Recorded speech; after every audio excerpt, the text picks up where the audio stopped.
Alors tout d'abord, chers amis, je voudrais vous remercier de votre investissement dans notre mouvement au Parti de la France. Vous remercier aussi pour ma réélection. C'est sûr qu'il n'y avait pas un suspense insoutenable puisque j'étais le seul candidat à ma succession en tant que président du Parti de la France. Mais le fait qu'il n'y ait personne contre moi prouve sûrement, ou peut-être, que j'ai fait un travail qui a été apprécié de manière, dirons-nous, majoritaire. Donc je voudrais remercier évidemment tous les gens qui sont présents aujourd'hui, tous nos adhérents, tous nos sympathisants, tous nos donateurs, tous nos militants et également toute l'équipe qui m'entoure, car je ne fais pas tout seul et vous remarquerez, ou pas, ou peut-être pas assez, que j'essaie systématiquement de donner la parole aux cadres du Parti de la France, aux jeunes qui s'investissent, puisqu'il est très important de faire voir que nous sommes un parti politique qui est au-delà de une ou deux personnes, mais c'est aussi une démarche collective. Alors, nous avons renouvelé aujourd'hui nos instances, nous avons renouvelé le Conseil national, nous avons élu le nouveau bureau politique. Alors, évidemment, nos adversaires vont nous dire « vous n'avez pas beaucoup de femmes dans vos instances ». Mais nous, à l'inverse des autres partis politiques, nous ne pratiquons pas la parité, l'insultante parité, qui est un quota de femmes comme si c'était des handicapés. Eh bien nous, les femmes, je salue les femmes qui sont dans nos instances, parce que si les quelques femmes qui sont dans les instances du Parti de la France, au bureau politique du Parti de la France, elles le sont grâce à leur qualité politique et intellectuelle, et non pas parce que ce sont des femmes. Et au moins, elles n'auront pas disons la marque humiliante d'être là pour la parité. Non, il y a des femmes au Parti de la France parce qu'elles méritent d'être dans nos instances. Alors ça, c'était ma minute féministe, mais ça va s'arrêter là. Bravo.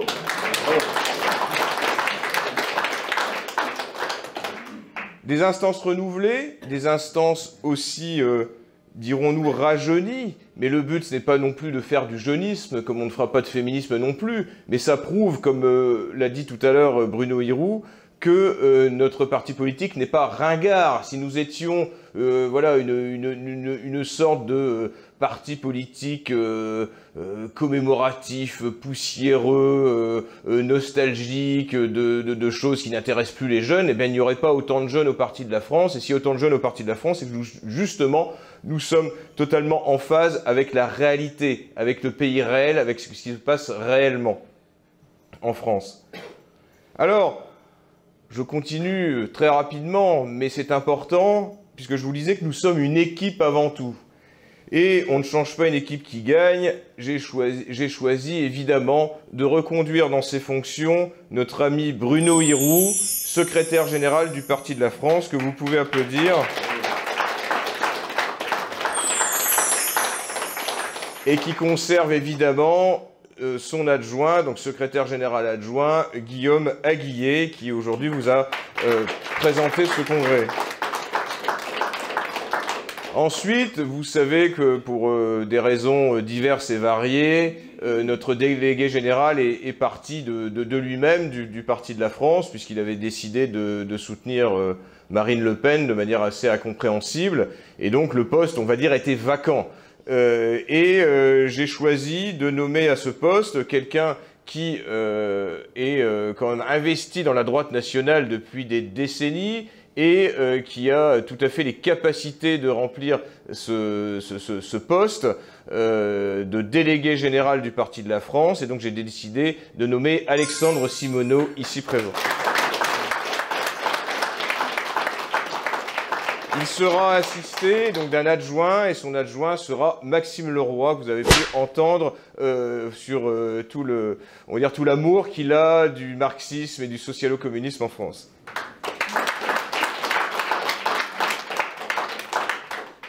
Également, j'ai choisi, en fait, c'est juste pour, on va dire, officialiser en fait son activité, mais aussi de nommer un délégué national à la communication, qui est Alexandre Inger, que je salue, que je remercie de son investissement,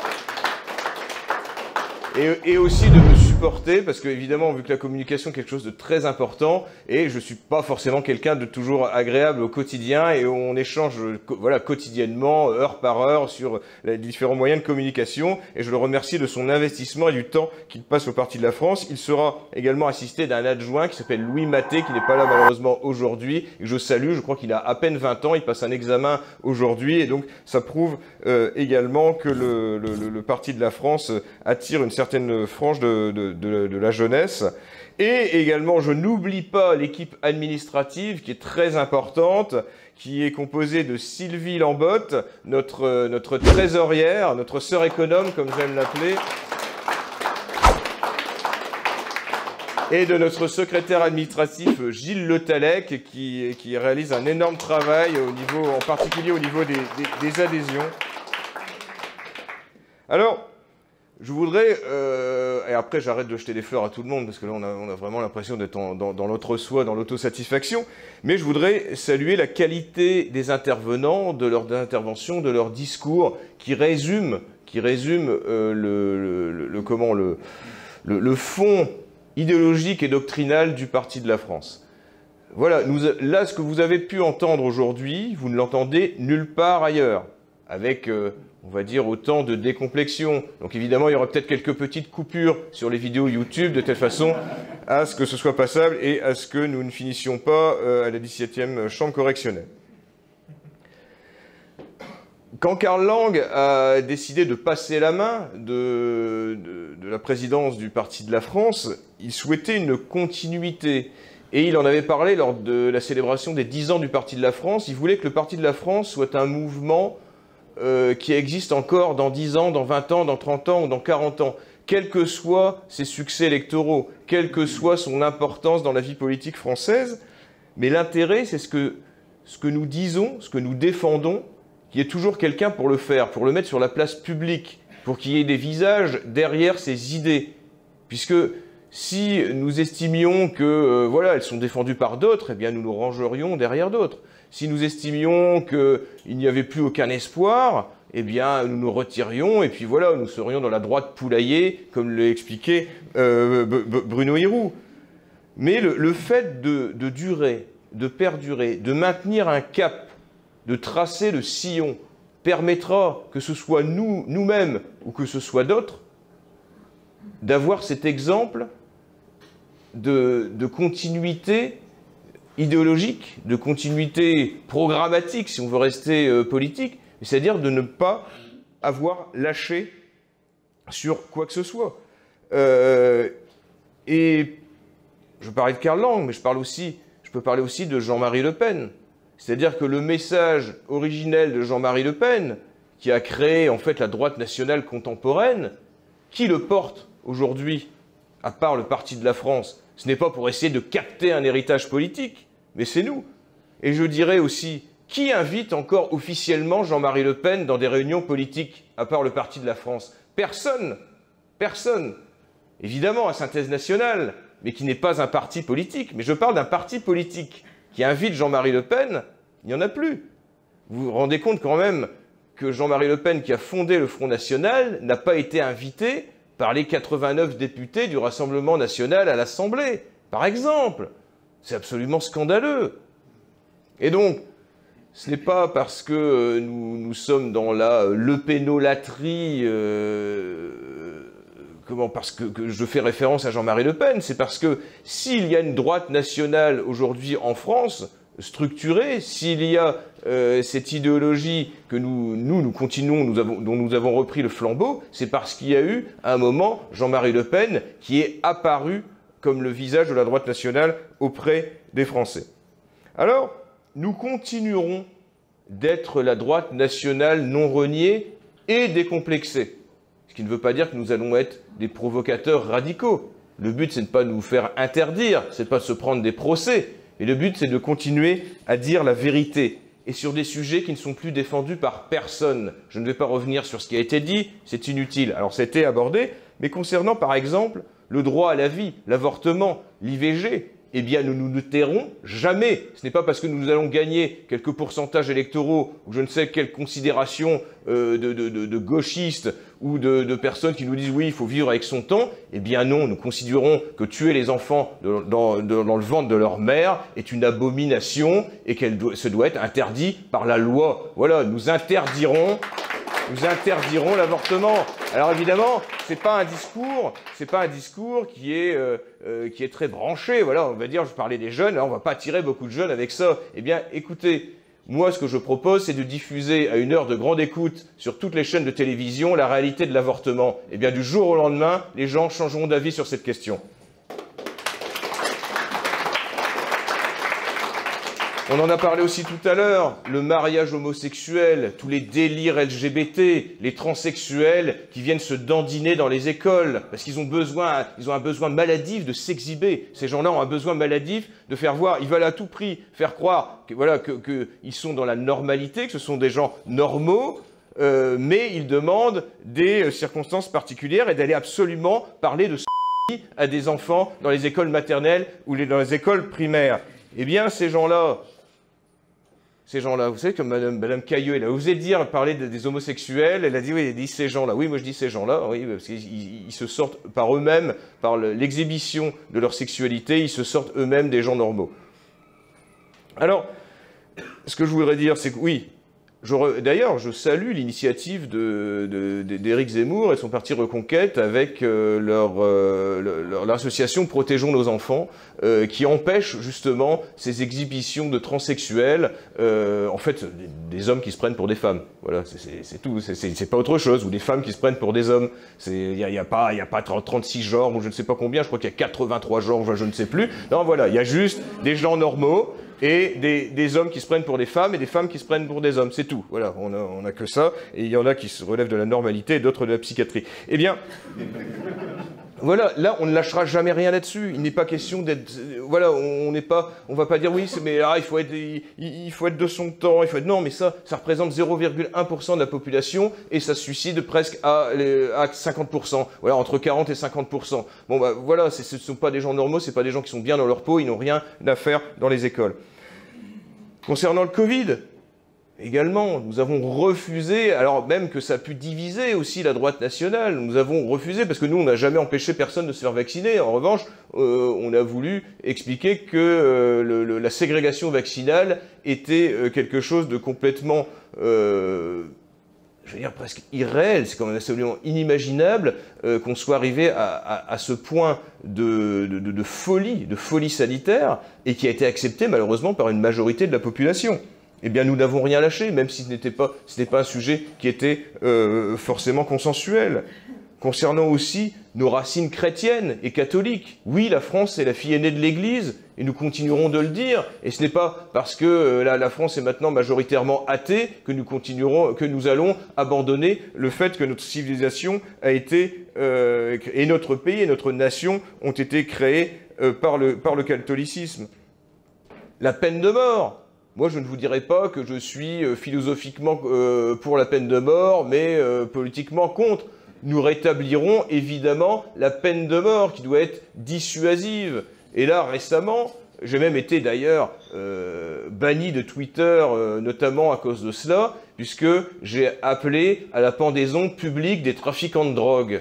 Eh bien, si vous voulez véritablement éradiquer le trafic de drogue en France, vous pendez les dealers en place publique. Vous en trouverez beaucoup moins. Et vous envoyez les consommateurs de drogue dans des centres de détention avec une désintox dure, un sevrage immédiat, avec des travaux, on va dire, assez durs à faire. Et là, vous n'aurez plus de consommateurs, vous n'aurez plus de trafiquants. Parce que c'est comme ça que ça devra se passer. C'est comme ça que ça devra se passer. Parce que le trafic de drogue, toute cette idéologie LGBT qu'on met dans la tête de nos gamins, toute cette vague de merde qu'on essaie d'inculquer à la France, aux Français, dès le plus jeune âge, eh bien, c'est de manière radicale que nous allons empêcher tous les salopards qui veulent transformer la France en vaste lupanar de drogués, d'homosexuels et que sais-je encore.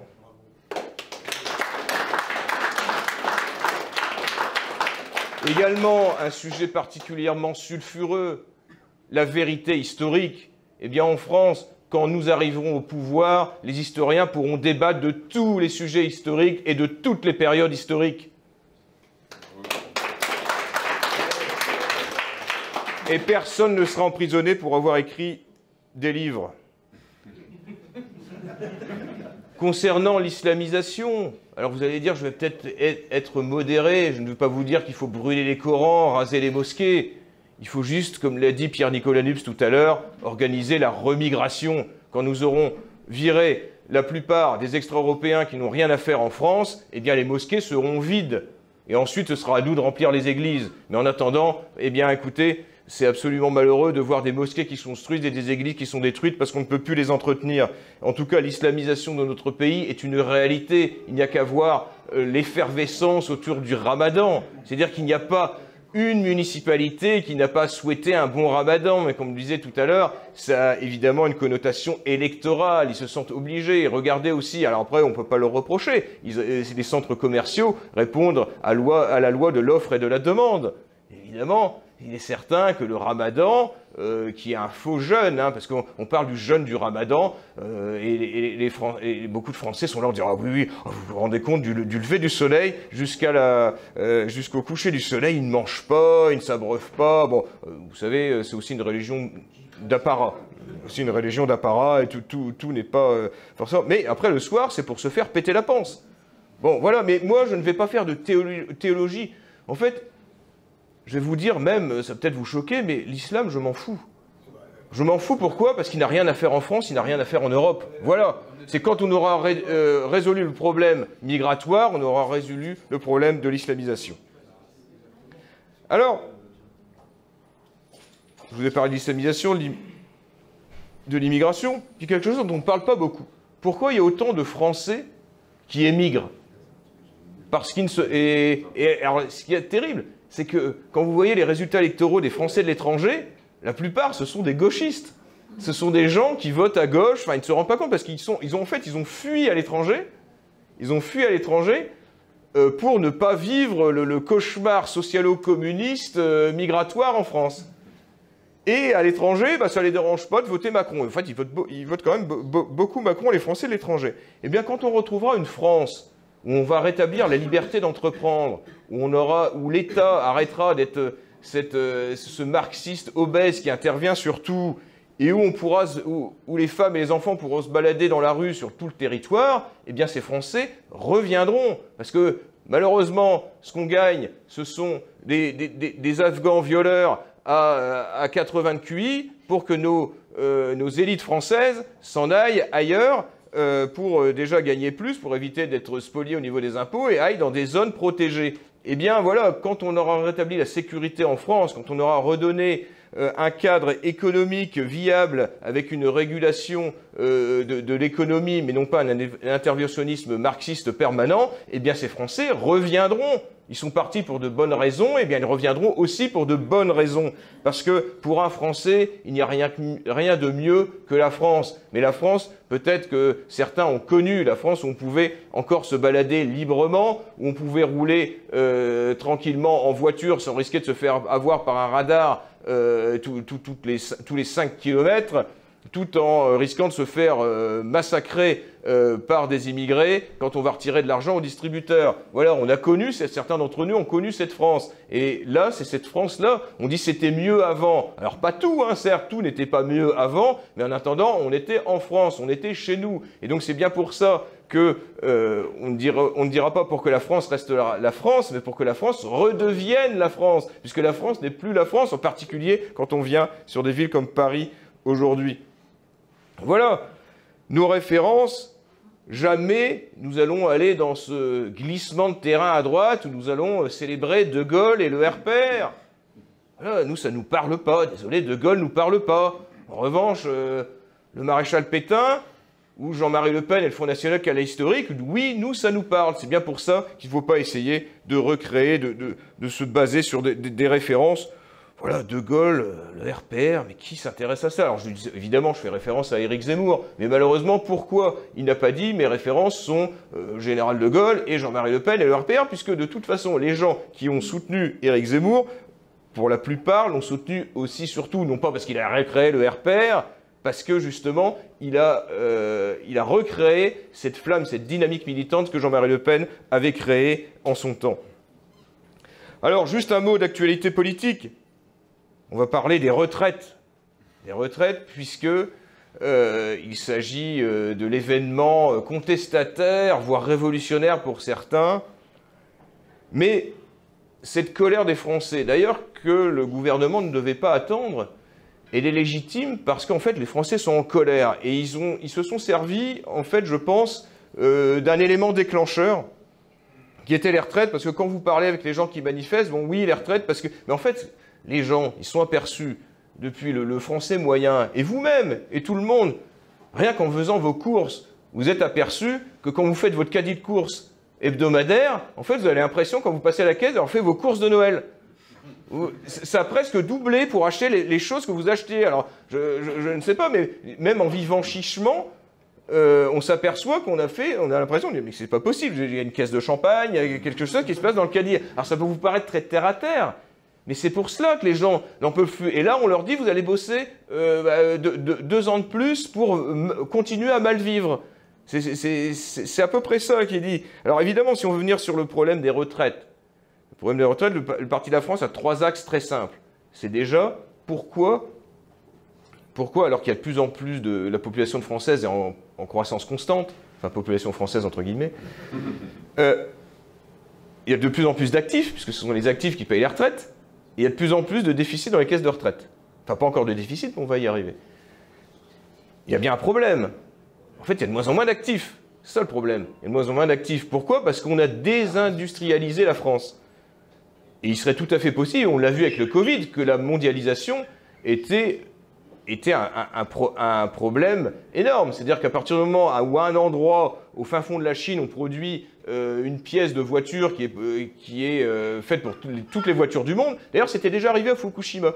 Quand il y avait eu la catastrophe de Fukushima, il y avait des pièces de voitures qui étaient construites que là-bas. Et en fait, il y a eu un retard sur l'ensemble de la production mondiale automobile parce qu'il y a des pièces qui étaient... Donc voilà, la mondialisation, qui est maintenant avec le coût du transport, avec le coût artificiel de l'énergie, totalement artificiel. L'énergie ne coûte pas plus cher qu'avant. C'est juste l'histoire du marché européen qui est une escroquerie énorme et qui n'est, vous remarquerez, très peu mise en cause par les salles communistes qui bloquent les rues. Alors, je reviens sur les retraites. Réindustrialisation, en créant 1 ou 2 millions d'emplois, c'est 26 milliards. 26 milliards de plus dans les caisses. En luttant contre les fraudes sociales. Alors, il y a les exemples caricaturaux des centenaires algériens. Mais ça coûte plusieurs milliards. C'est 1 milliard. 1 milliard par an. Pourquoi? Parce que les autorités algériennes refusent de donner des certificats de décès qui sont demandés, alors très mollement, En revanche, vous, si vous avez un de vos proches qui décède, vous avez intérêt à déclarer très rapidement son décès.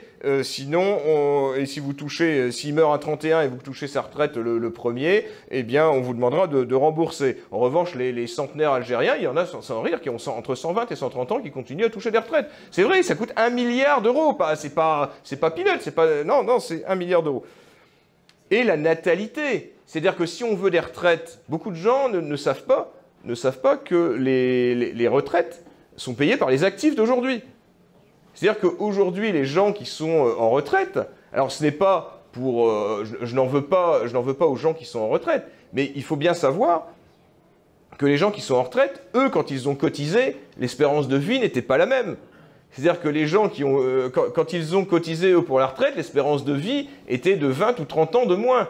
Donc eux, on ne leur a pas demandé de cotiser beaucoup. Et là, et je ne dis pas qu'il faut arrêter de cotiser, mais on cotise.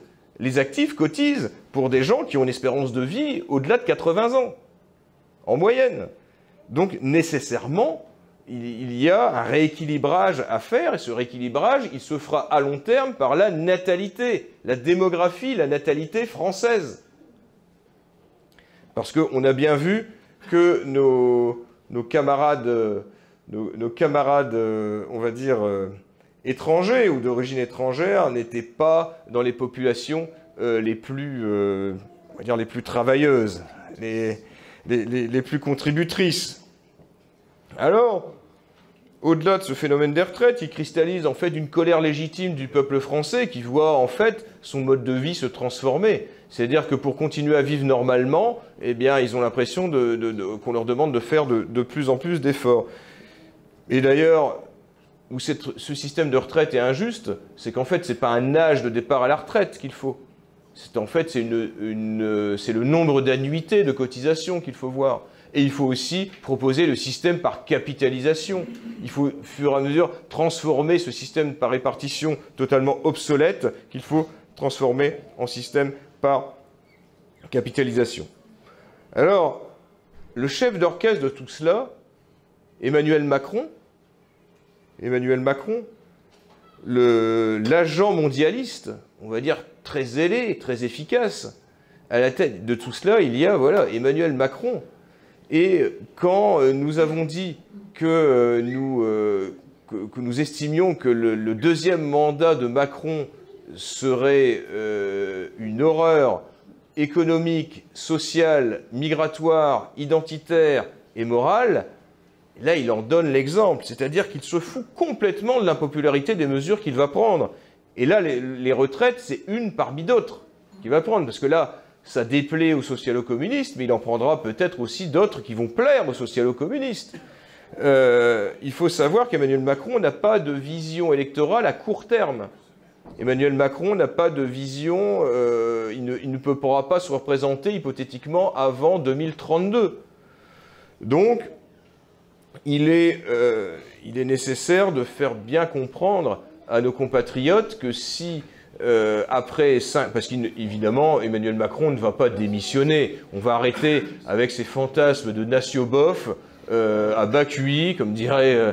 voilà, malheureusement, on en a aussi chez nous en France. À chaque fois, Hollande ne devait pas terminer son mandat, Macron ne devait pas terminer son mandat, Macron terminera son mandat sans problème. Sans problème. Absolument, ils ont été incapables de ne serait-ce que mettre un bulletin de vote. Vous croyez quand même pas, et après avoir défiguré les gilets jaunes, les avoir réprimés de manière particulièrement autoritaire, vous croyez pas que maintenant, pour son deuxième mandat, il va laisser faire la rue, et surtout, après avoir complètement... voilà, les élites mondiales ont pu constater la docilité des populations occidentales avec l'épisode covidiste. Docilité que n'ont pas eu les peuples du tiers-monde, vous remarquerez. En Afrique, ils n'ont pas été faire porter les masques, ils n'ont pas réussi à faire vacciner, d'ailleurs même dans les dom-toms, ce genre d'endroit, puis ils n'ont pas forcé non plus, voilà, tandis que chez nous, c'était à la schlag, quoi. Voilà, on a bien compris, on vous faisait perdre votre emploi si vous ne faisiez pas vacciner quand vous étiez dans le domaine médical, et donc quand on a fait ça, on se dit, mais on pourra tout leur faire passer. Tout va passer, il n'y a pas de souci, il n'y a pas de problème. Et Macron s'en fout complètement. Voilà pourquoi Emmanuel Macron et toute son idéologie, et tout, quand on a vu la mascarade parlementaire, vous avez vu, mais c'était ridicule, entre la NUPES qui se croyait dans un amphithéâtre en mai 68, entre les LR qui quasiment baissaient leur froc et proposaient la vaseline à celui qui pouvait y aller en disant « nous on part au plus offrant », voilà, qui faisait le tapin, les LR ont fait le tapin total, le RN qui dit par souci de respectabilité, on ne parle pas, on ne dit rien, on ne fait rien, voilà, vous savez, les trois singes qui je ne parle pas, je ne parle pas, je ne vois rien, j'entends rien, c'était à peu près ça, enfin, ils ont été totalement inaudibles, et il a fallu juste que Macron discipline un peu ses députés en mettant le 49.3 ou en faisant des allusions à une dissolution pour que ça passe, même à 9 voix près, c'est passé. Le Sénat, comme on le rappelait ce matin, ne sert plus à rien. Il faut dissoudre le Sénat. Ça ne sert à rien, ça coûte de l'argent. C'est une institution qui était complètement dévoyée. Et honnêtement, le cirque parlementaire que l'on a pu voir pendant ces débats, ça donne furieuse envie de dictature militaire. Qu'est-ce que j'aurais eu envie de voir une centaine de militaires cagoulés qui tirent quelques rafales dans l'Assemblée nationale, que tous les députés se couchent et qu'on leur dise « vous dégagez » et on décrète l'état d'exception. C'était insupportable de voir ces bonnes femmes de la NUPES habillées n'importe comment, en train de vociférer, ou Rachel Keke parler dans un je sais quel dialecte africain qu'on ne comprend pas. Mais c'est absolument insupportable et il a suffi...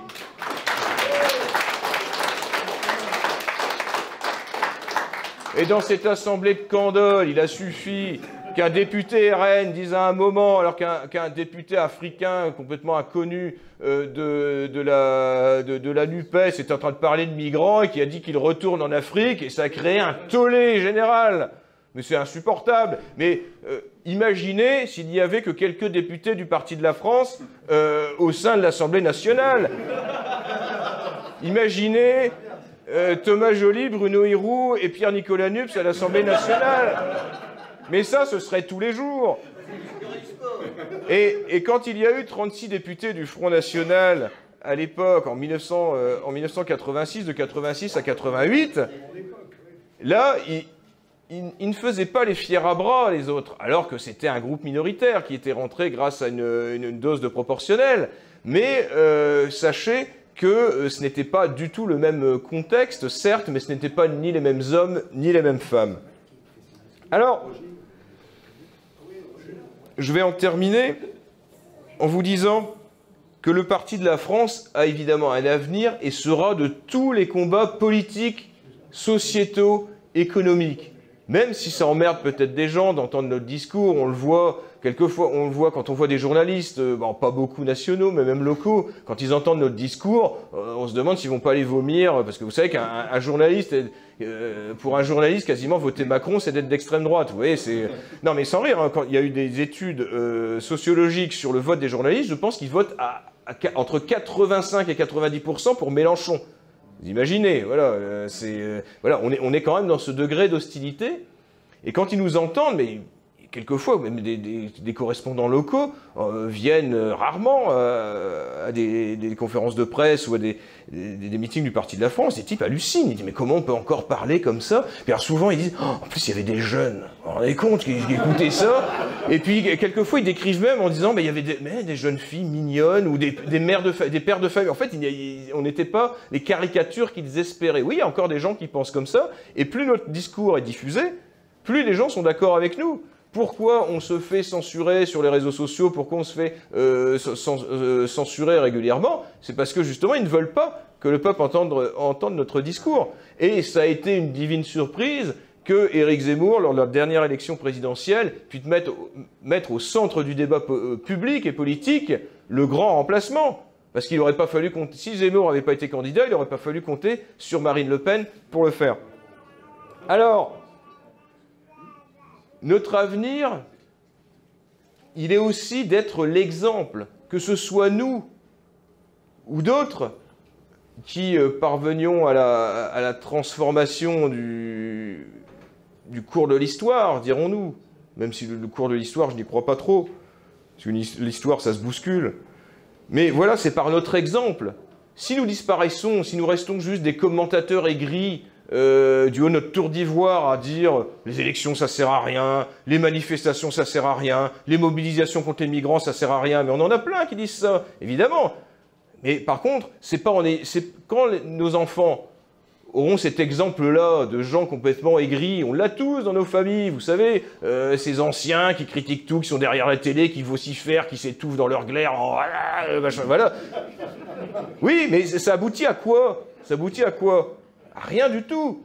Tant qu'ils auront un exemple politique, des gens aussi qui avancent à visage découvert. C'est ça aussi, on dit oui, au Parti de la France, vous n'êtes pas assez sulfureux, vous ne vous attaquez pas au sujet, voilà, le sujet central, vous savez, c'est un taré judéo-centré qui regarde tous les soirs sous leur lit pour voir s'il n'y a pas un agent du Mossad qui est caché, voilà.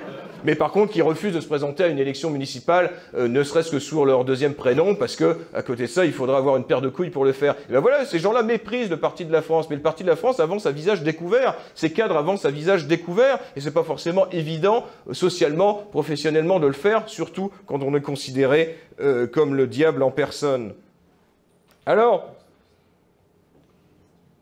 pour la dédiabolisation, je vais répéter ce que Jean-Marie Le Pen, on n'a pas à se dédiaboliser parce que nos idées ne sont pas diaboliques. Nos idées sont saines. Et c'est bien justement ce qui dérange toute l'engeance qui aujourd'hui a pignon sur rue en France. Nous allons continuer le combat, nous allons continuer de combattre, nous allons continuer d'être là, malgré, même si ça dérange les gens. Quand nous le pourrons, nous serons en position, on va dire, de guérilla électorale. Mais nous allons être là, nous allons soutenir des gens, qu'ils soient d'accord ou pas. D'ailleurs, si nous soutenons quelqu'un, on se fout complètement que la personne soit d'accord ou pas. Je vais vous donner un exemple, qui n'est pas forcément politique, qui est sociétal, qui est même horrible. Vous savez, le massacre par une sorcière algérienne de la petite Lola. Et il y a une initiative qui a été menée par Reconquête, qui était très bien, qui avait été de faire différents rassemblements en hommage à Lola, sauf que la famille, qui a sûrement dû être bien manipulée par des psychologues d'État, a dit pas de récupération, on ne veut pas que le nom de la petite fille soit prononcé, de notre fille, on ne veut pas de récupération politique, pas de récupération, d'accord, oui, voilà. Et puis, malheureusement, Reconquête n'a pas été jusqu'au bout de la démarche. Moi, on m'a interrogé, il y a des journalistes qui m'ont interrogé là-dessus, d'ailleurs, ils ne l'ont même pas passé, parce que ça devait les déranger, et ils m'ont demandé, oui, mais les parents de Lola ont demandé, mais je dis, les parents de Lola n'ont rien à dire. Maintenant, Lola, c'était notre fille, notre sœur, notre petite fille. Lola, c'est une victime française de l'immigration. Les parents, ils n'ont plus rien à dire, ils ont juste à pleurer leur fille. Et nous, maintenant, c'est la colère des Français, la colère légitime des Français. Voilà un exemple où on va nous dire, vous avez fait, oui, de la récupération, mais c'est pas de la récupération politique. C'est que nous, il est hors de question qu'on massacre nos filles, que des sorcières algériennes dégénérées massacrent nos filles, ou que des bandes de racailles massacrent nos enfants, et qu'on ne dise rien, et qu'on soit là en disant « oui, la dignité, le respect ». C'est les gens de gauche, les salopards qui ont laissé rentrer tous ces délinquants, tous ces criminels qui osent nous parler de dignité. Mais c'est hallucinant, c'est un renversement des rôles terrible. Et c'est bien pour cela que le Parti de la France, là où nous avons pu le faire, nous avons manifesté bruyamment notre colère. Alors, c'est tout. Ce sont tous ces combats, qu'ils soient locaux, qu'ils soient politiques, qu'ils soient culturels, qu'ils soient sociétaux, qu'ils soient spirituels, tout cet agglomérat de combats qui fera un jour que nous serons une force déterminante pour changer le cours de notre histoire. J'y crois, je pense que vous y croyez parce que vous êtes là avec nous, et nous sommes dans un combat. Et comme l'a dit malheureusement Alexandre Simoneau, on va dire, m'a devancé sur ma chute, on va dire.